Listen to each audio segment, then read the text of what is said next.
Bonjour, bienvenue à tous, bienvenue dans la matinale, une émission proposée par Gestion de Fortune, Investissement Conseil, Profession CGP et Patrimoine 24. Au sommaire de cette édition, on va s'intéresser au capital investissement, à la dette privée, au private equity institutionnel et puis on fera un détour par une toute nouvelle plateforme métier pour les conseillers en gestion de patrimoine qui pourrait vous intéresser. La matinale, c'est parti.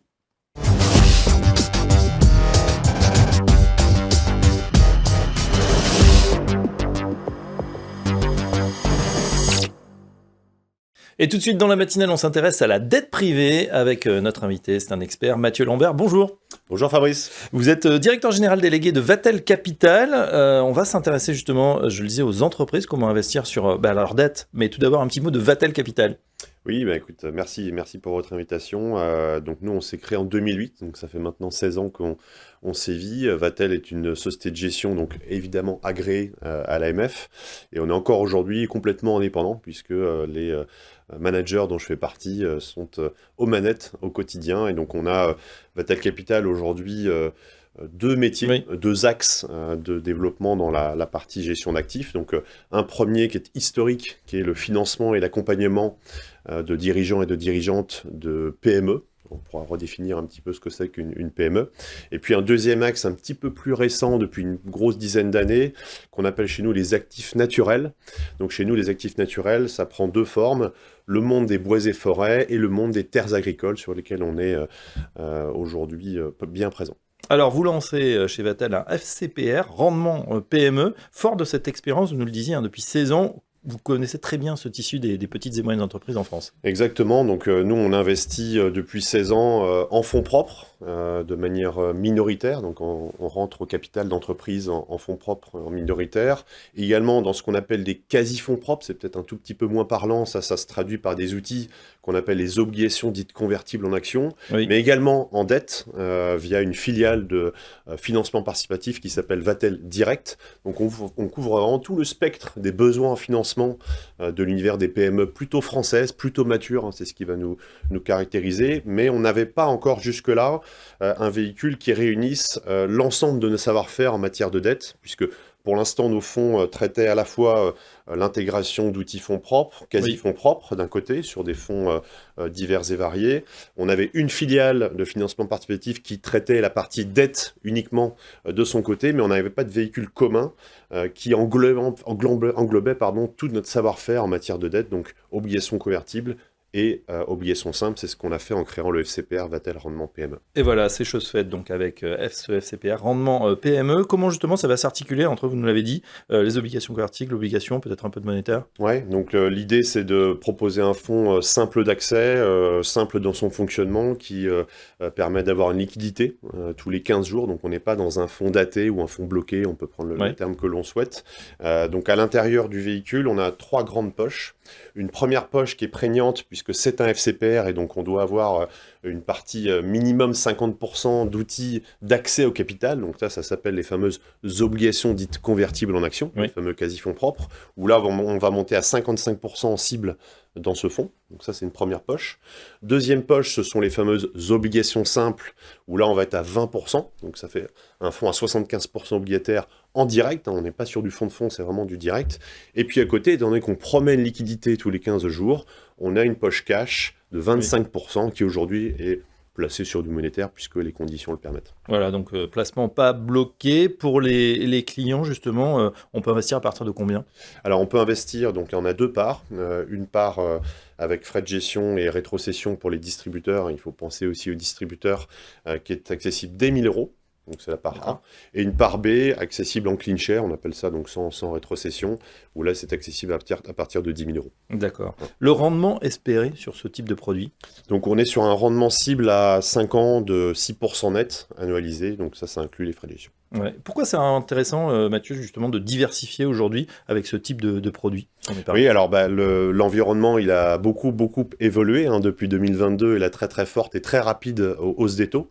C'est vrai qu'avant 2022, on avait un tout petit peu mis de côté globalement les produits de taux qui sont revenus dans le match, si je puis m'exprimer ainsi, à l'aune de cette augmentation de taux. Et il y a aujourd'hui une très très forte demande pour diversifier un petit peu ces placements, notamment dans la partie dette privée qui s'est assez largement démocratisée. Ouais, d'autant que dans le même temps, on sait que les assureurs qui avaient proposé des taux bonifiés sont un petit peu moins peut-être généreux cette année. Oui, ils continuent. Alors, ça revient du budget marketing pour eux, mais ils continuent à proposer du taux garanti. En revanche, de plus en plus d'assureurs commencent un tout petit peu, la courbe des taux se normalisant, et commencent un tout petit peu à redemander un petit peu d'unité de compte à côté. Et c'est vrai que d'aller loger une partie, pourquoi pas dette privée et financement d'entreprise, ça peut faire sens à côté d'un fonds euro pour aller à la fois chercher le fameux boost sur le fonds euro, et puis à côté diversifier en allant créer du TRI en fait un peu sympa sur la durée. Voilà, donc le FCPR Vatel rendement PME pour mettre un peu de dette privée sur les PME dans son patrimoine. Merci Mathieu Lambert. Merci beaucoup. Je rappelle que vous êtes directeur général délégué de Vatel Capital et à très bientôt dans la matinale. À bientôt, merci.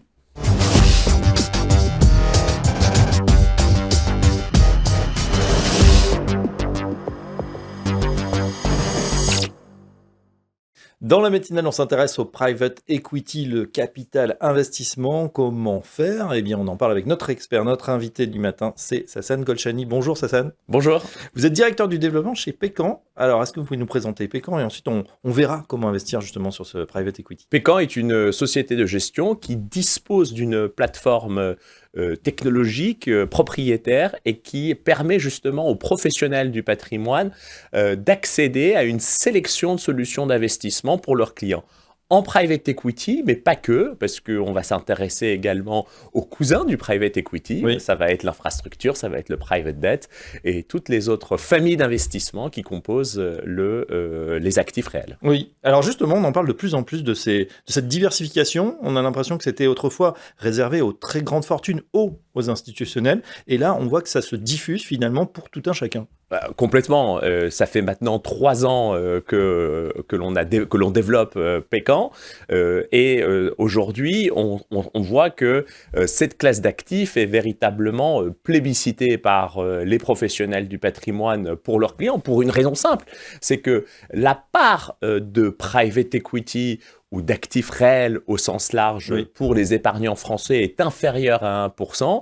Aux États-Unis, c'est déjà 10%. Et donc, il y a un rattrapage. On ne peut pas passer à côté de cette classe d'actifs dans les allocations que l'on réalise pour les investisseurs privés. Oui, alors vous venez de parler de plébiscite. Si on regarde justement, effectivement, en tout cas, ce qui s'est passé pour vous en 2024, c'est vrai qu'il y a un véritable engouement. Oui, il y a un engouement pour la classe d'actifs en général et on est très heureux du développement soutenu de Pécan puisqu'on a doublé nos encours sur l'année 2024 avec plus de 100 millions d'euros collectés auprès des professionnels du patrimoine. Pour vous donner quelques chiffres, on a commencé en 2022, on était 4, aujourd'hui on est 10. On gère un peu plus aujourd'hui de 215 millions d'euros avec plus de 280 partenaires qui nous font confiance. Et ça traduit la confiance de nos partenaires, mais aussi l'appétence pour cette classe d'actifs. Je pense qu'on n'est qu'au début de cette phase de démocratisation du private equity. Ouais. Est-ce que vous pouvez nous parler justement du fonds, des différents fonds que vous avez à disposition? Oui, alors, c'est vrai qu'on revendique un peu cette expression de démocratisation du private equity institutionnel. Pourquoi private equity? Parce que l'immense majorité des solutions qui sont proposées, c'est du capital investissement, donc des solutions sur ce type de stratégie. Et donc, effectivement, on a 2 millésimes de fonds diversifiés de private equity. Le premier est clôturé, le deuxième est en cours de commercialisation.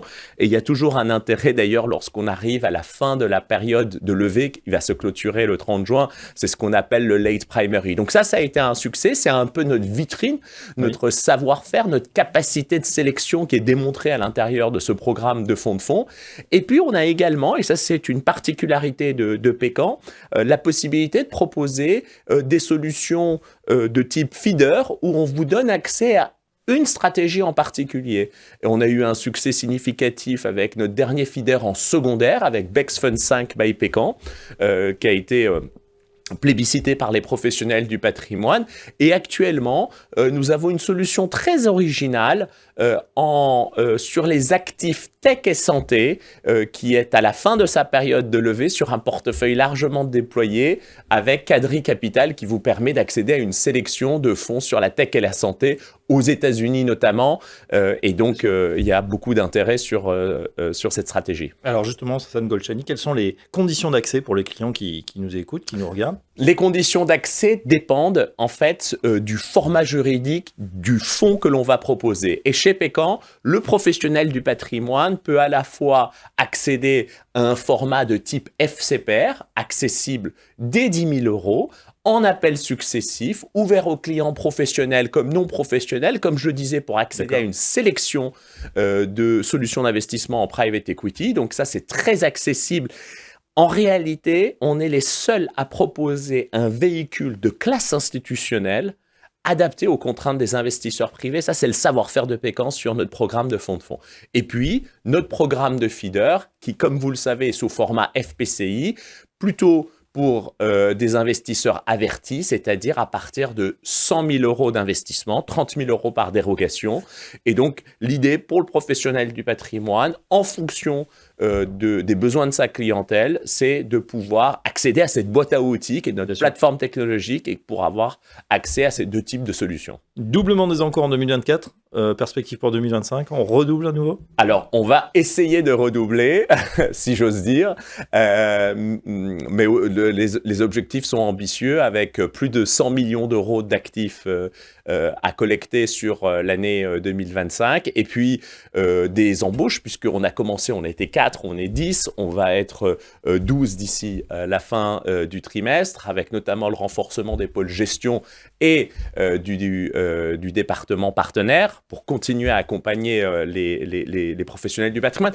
En réalité, notre business repose sur 3 piliers. La qualité des solutions d'investissement, une plateforme technologique sur laquelle, je rappelle, les propriétaires ont continué à investir, et l'accompagnement des professionnels du patrimoine pour les guider dans le monde très vaste du private equity. Voilà, ce private equity donc, qui cartonne en ce moment, et c'est bien normal, une très bonne diversification. Merci Sasan Golshani, je rappelle que vous êtes directeur du développement chez Pécan, et à très bientôt dans la matinale. Merci.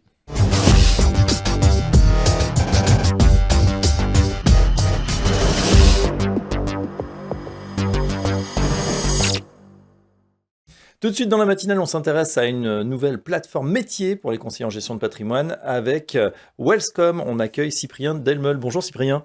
Bonjour Fabrice, merci. Vous êtes le patron, CEO, comme on dit, et fondateur de Wellscom, une plateforme, je le disais, créée en 2022. Est-ce que vous pouvez nous présenter cette plateforme en quelques mots? Avec grand plaisir. Eh bien, Wellscom, c'est effectivement une entreprise d'édition de logiciels pour les professionnels du patrimoine et de la finance, créée en 2022. On équipe les CGP, les professionnels, donc ça peut être aussi des banquiers privés, des courtiers, avec finalement un spectre assez large de fonctionnalités. On a pour but de les accompagner sur leur quotidien, à savoir l'agrégation de données pour toute la visualisation des portefeuilles, à savoir également la conformité, donc toute la partie parcours réglementaire, édition documentaire, suivi des échéances, etc. Et toute la partie CRM pour piloter au mieux à la fois leur cabinet, mais aussi la gestion avec les clients, tout le relationnel, en le digitalisant d'une certaine manière. Oui. Qui sont vos clients aujourd'hui? Est-ce que vous pouvez nous communiquer certaines métriques? Alors, certaines métriques, c'est très simple. On a un portefeuille de clients assez éclectique. On a un petit peu tous les types de clients dans l'horizon et dans l'industrie du patrimoine. Il nous en manquerait peut-être 2, 3. Pas clients, hein, mais types de clients, hein, bien évidemment. On équipe principalement des CGP, CGPI, CGP dans des réseaux. On équipe également des réseaux, des groupements de CGP. On a quelques réseaux de distribution avec des clients comme Théséis également. Hein, je peux le citer. On a communiqué plusieurs fois sur ce partenariat et cet équipement. Donc, on a un portefeuille assez éclectique avec des petits cabinets en lancement, mais aussi des structures beaucoup plus matures avec une organisation un petit peu plus complexe. Ça représente un petit peu plus de 320 entités aujourd'hui, cabinets, réseaux, sociétés. Ça représente un petit peu plus de 2500 CGP utilisateurs au quotidien de nos solutions et on espère doubler ce chiffre d'ici la fin d'année. Alors justement, pour ce faire, vous avez été épaulé avec une levée de fonds, une série A, comme on dit, avec Blackfin, une belle levée de 7 millions d'euros. Comment ça va vous aider pour muscler votre solution? Déjà, je dirais que le nom de notre nouveau partenaire et nouvel associé est en rien finalement déjà une superbe étape pour nous en termes de légitimité, de Oui. crédibilité. C'est finalement un nom qui résonne dans l'industrie parce que l'ensemble des équipes de Blackfin sont des experts de notre industrie. En plus de ça, vous l'avez dit, effectivement, il y a un apport en capital qui est important. On sait que l'innovation coûte cher, le développement IT coûte cher. En plus de ça, on a des volontés et des ambitions assez importantes dans l'innovation, dans l'agrégation, dans la mise finalement en ligne de services et de fonctionnalités abouties sur le point de l'innovation, mais aussi sur la précision de la donnée. On parle souvent d'une qualité de données qui est parfois discutable parce qu'il y a plusieurs intermédiaires. Et donc, on va investir massivement à la fois sur le recrutement, sur pas mal de choses, et ça va nous aider à structurer une entreprise, des solutions, en centrant vraiment tout ça vers le client pour aller l'épauler au quotidien. Voilà, donc ça va servir à faire cette expansion, à recruter également. On rappelle que Wellscome est à Bordeaux. Tout à fait, entreprise bordelaise, on a une belle condition de vie, donc on essaie de recruter sur ces critères-là.